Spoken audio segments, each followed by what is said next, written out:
650 satellites can text your unmodified phone with 0 new antennas. Here's how. No new SIM, no app, no dish. Just the phone in your pocket, talking to a cell tower that happens to be 340 miles overhead. Here's the thing carriers never say out loud. Most of the planet's surface has no signal at all. Oceans, deserts, mountain ranges, empty highways. Towers were never built there because nobody lives there to pay for them. That white space on the coverage map has stayed white for decades. So what if the tower didn't have to sit on a hill? What if it could see the whole white space at once? Start with the normal path, the one working right now on your phone. You hit send.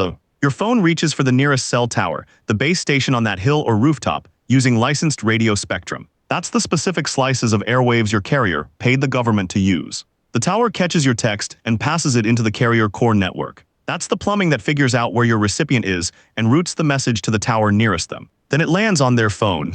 Fast. Usually under a second. Here's the catch built into that whole system. A single tower only reaches a few miles, tens of miles at best, out in flat open country. Radio at these frequencies fades fast and doesn't bend around hills. So to blanket a whole country, you don't need a few towers. You need hundreds of thousands of them, each one stitched to the next. And every one of those towers costs real money. There's the steel and the radios, and then there's backhaul. That's the fiber or microwave link that connects the tower back to the core network. No backhaul, no service, even if the tower is standing. So where do carriers build? Follow the money.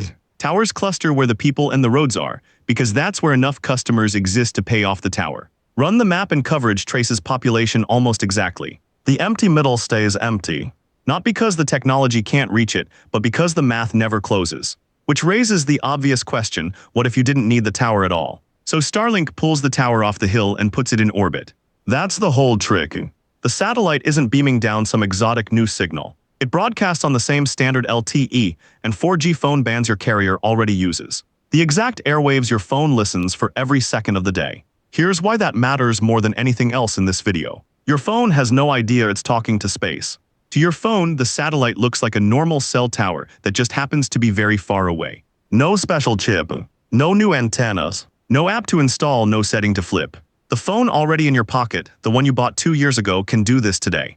Now what happens after the satellite catches your text? It can't just drop the message into the void. So it relays that signal down to a ground gateway, a big dish on Earth wired straight into the partner carrier's network. In the United States, that partner is T-Mobile. Your text rides down from orbit, hits the gateway, flows into T-Mobile's core network, the same plumbing from a minute ago, and pops out the other end as a completely ordinary text on your friend's screen. They never know it came from space. Step back and look at what just happened. The tower moved 340 miles up, but everything on both ends of the call stayed exactly the same. The phones didn't change.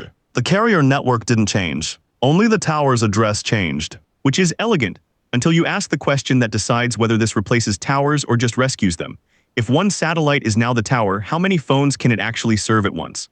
This is where the satellite wins big, and it's not close. A tower on a hill sees a few miles. A satellite 340 miles up sees a huge circle of the Earth all at once, a footprint hundreds of miles wide. It sees the ocean the tower could never reach. It sees the desert, the mountain pass, the empty highway at 2 in the morning. One constellation of these things covers the whole planet's surface. Every place towers skipped because the math never closed. And there are 650 of them up there now, flying in overlapping paths so that wherever you're standing under open sky, one of them is passing over you. That's near global text reach from a fleet that would fit in a parking lot. But here's the catch, and it's a big one. Remember that satellite is one tower. One. And that giant footprint, the thing that makes coverage so incredible, is also the problem. Every phone inside that hundreds of miles circle is sharing a single tower's worth of capacity. In a city, one ground tower might serve a few blocks. One satellite is serving an area bigger than some countries with the same radios. So the bandwidth per square mile is tiny compared to a dense grid of ground towers, where you might have a tower every few blocks each serving its own little patch. Spread one tower across an ocean and everyone gets a thin slice. Coverage goes way up. Capacity in any one spot goes way down, which sets up the trade-off that decides where you'd actually want each one, because coverage isn't the only thing your text cares about. Here's where the tower fights back. Distance. Your ground tower sits maybe 2 miles away, so your signal makes the round trip in a blink. The satellite sits roughly 550 kilometers straight up. That's about 340 miles, and every message has to climb all the way there and back. That added distance means added delay on every single text. And the satellite won't hold still.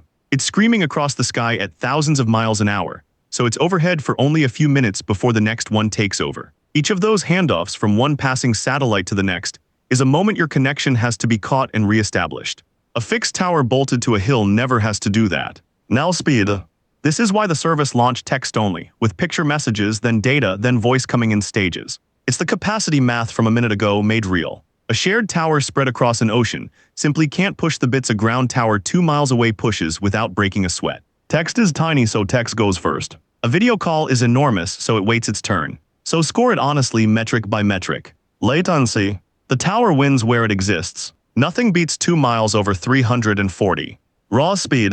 The tower wins again and it's not close. Coverage. The satellite wins everywhere the tower simply isn't. That's not one product beating another. That's two tools that are strongest in exactly the places the other one is weakest, which is the clue to how they're really meant to work together. So here's the master answer, the one everything's been building to. These aren't rivals. They're partners. Your phone doesn't pick a side once and stick with it. In the city, it uses the ground tower, fast, cheap, low delay, exactly where towers are strongest. Then you drive out past the last tower, into the white space on the map, and something quiet happens. With no announcement, no menu, no new app, your phone falls back to the satellite overhead. The tower on the hill handed you to the tower in orbit, and you never felt the seam. That's the real prize here.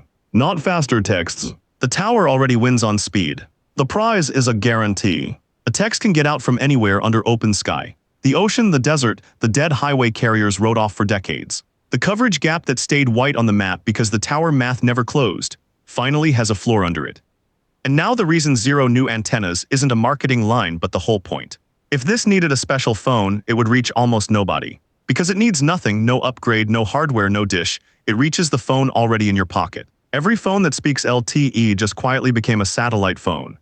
That's how 650 satellites and 0 new antennas close a gap towers left open since the day they were invented.